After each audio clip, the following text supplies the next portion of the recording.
Olá, irmãos.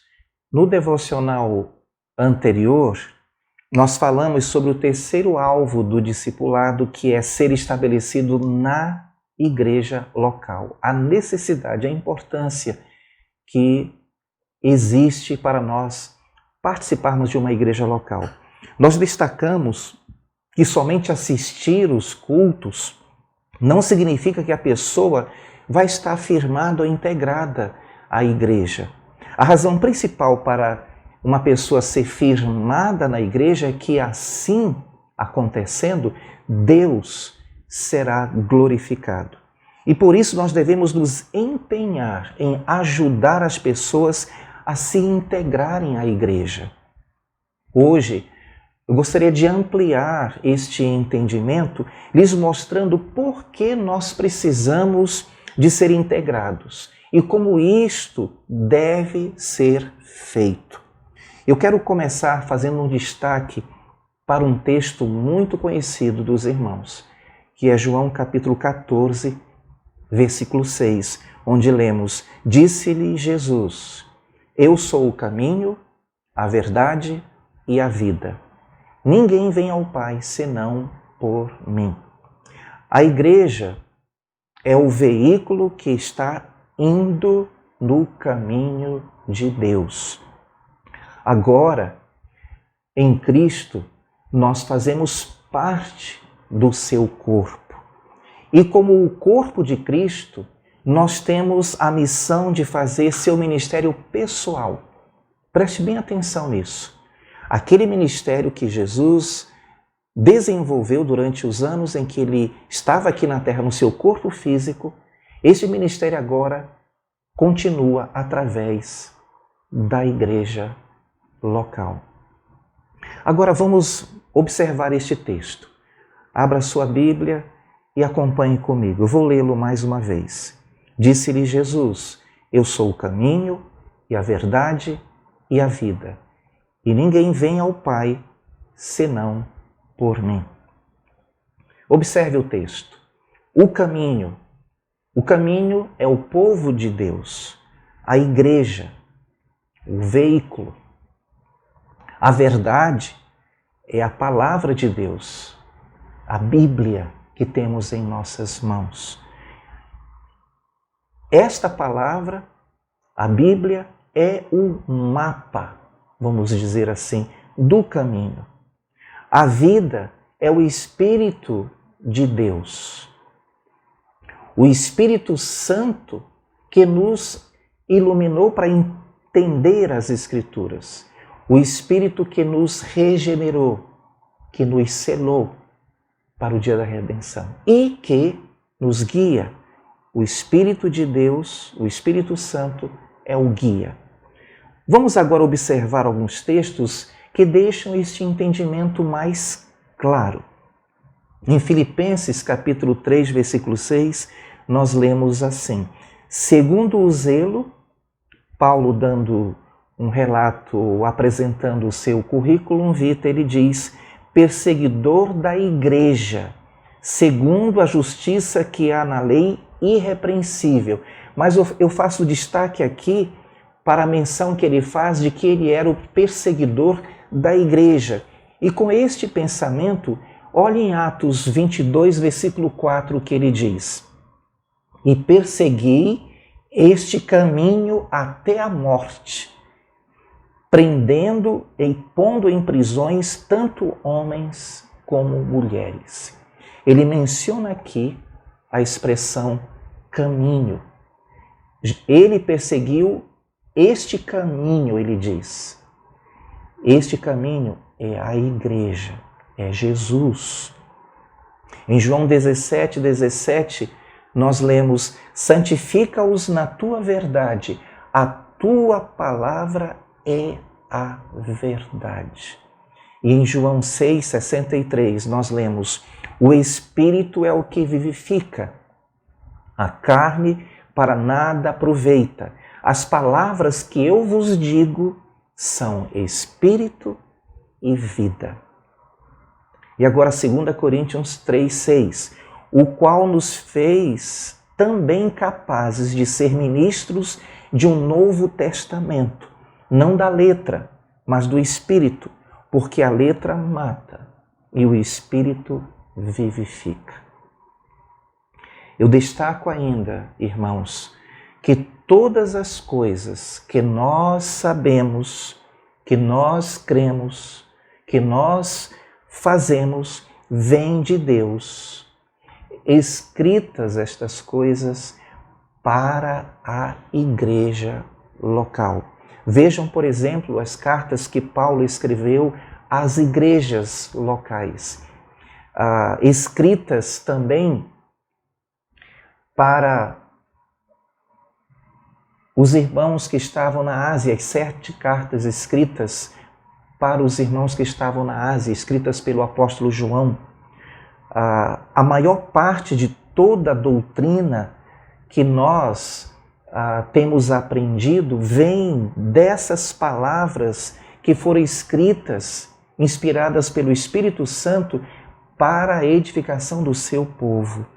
O livro de Atos traz a história da igreja primitiva. Nós temos 1ª e 2ª Timóteo e também Tito, que foram cartas escritas para instruir pastores de igrejas locais. O Apocalipse é sobre Deus voltando pela sua noiva e com a sua noiva, que é a igreja, para receber a glória que ele merece. Portanto, a igreja é a instituição que Deus escolheu para abençoar. Em Apocalipse, capítulo 20, versículo 6, nós lemos: bem-aventurado. Eu destaco aqui esta expressão: bem-aventurado e santo aquele que tem parte na primeira ressurreição.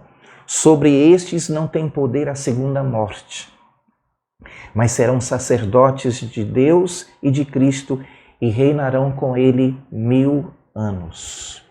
Irmãos, é uma grande bênção fazermos parte de uma igreja local. Deus pode usar outras instituições, como por exemplo agências missionárias, para executar seu plano e propósito.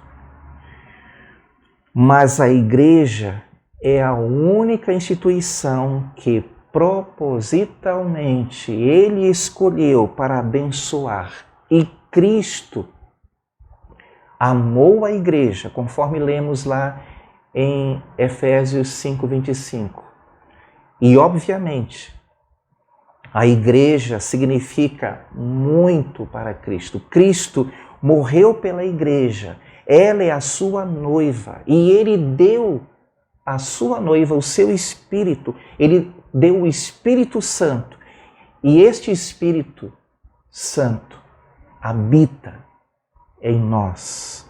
Quando nós ajudamos uma pessoa a ser integrada à igreja local, a ser estabelecido na igreja local, nós estamos trazendo alegria para toda a família de Deus.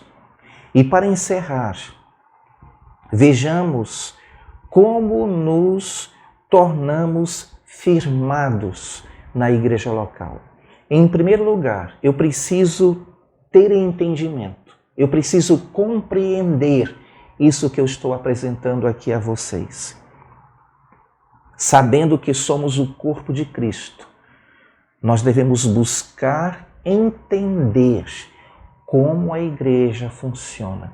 E é a palavra de Deus, são as Escrituras que nos mostram como isso ocorre. Em Atos capítulo 2, versículos 41 a 47, nós lemos: e perseveravam na doutrina dos apóstolos, e na comunhão, e no partir do pão, e nas orações. E em toda a alma havia temor, e muitas maravilhas e sinais se faziam pelos apóstolos. E todos os que criam estavam juntos e tinham tudo em comum, e vendiam suas propriedades e bens, e repartiam com todos, segundo cada um havia de mister. E, perseverando, unânimes, todos os dias no templo, e partindo o pão em casa, comiam juntos com alegria e singeleza de coração, louvando a Deus e caindo na graça de todo o povo. E todos os dias acrescentava o Senhor à igreja aqueles que haviam de se salvar. A igreja funciona como um corpo. Nós somos membros uns dos outros, conforme nos alerta, nos informa, nos anuncia o apóstolo Paulo quando ele escreve a sua primeira carta aos Coríntios. Estavam tendo conflitos, estava tendo confusão e foi necessário que ele esclarecesse para aqueles irmãos que eles eram membros do mesmo corpo. Nós precisamos também, além de ter este entendimento, identificar-nos com a igreja.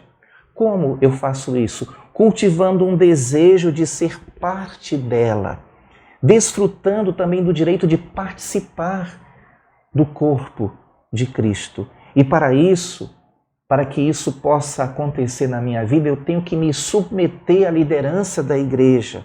Eu tenho que cultivar a mutualidade e exercer a minha membresia. Também eu preciso procurar me envolver. Eu preciso estar disposto a estar fazendo parte de fato desta família. Este envolvimento ocorre pelo progresso natural de observar e aprender, igual uma criança.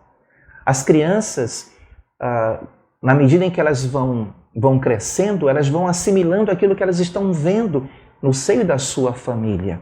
Então eu preciso estar observando e aprendendo, me submetendo ao ensinamento da palavra e me tornando exatamente naquela pessoa que o Senhor deseja que eu seja, isto é, parecida com Cristo. Também participando da vida da igreja, servindo. E eu destaco aqui, liderar no contexto da igreja do Senhor Jesus não é mandar. Liderar é servir, é ministrar. Este é o nosso desafio. Você está integrado à sua igreja local? Você está ajudando pessoas que estão chegando, recém-convertidas, a serem integrados à sua igreja local? Eu espero que a nossa igreja seja um corpo e não um clube. Eu desejo a todos vocês um excelente dia na presença do Senhor.